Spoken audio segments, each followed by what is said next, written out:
Сәлем достар, бүгін сіздермен қызылшадан және чесноктан жасалынатын салат жасайтын боламыз. Ол үшін біз қызылшамызды осылай сәбіз өткізгіштен өткізіп аламыз, ал чесногымызды жақсылап езіп аламыз. Табаға май құйып, қызған кезінде қызылшаны салып, кішкене қуырып және бетін жауып қоямыз.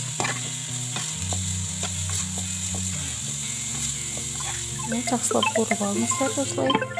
Бетін жауып қойып, қызылшамыз сәл кідірлеп тұрған кезінде дайын болып қалған болады. Енді кішкене чесногымызды салып, мен чесногым көп болып кетті негізі. Сіздер азырақ дәмге қарай қоссаңыздар болады. Міне салатымыз да дайын болды. Ас болсын. Қалаған безендіру тәсілімен безендірсеңіздер болады. Маған майонез ұнағандықтан майонезбен безендірдім. Ас болсын.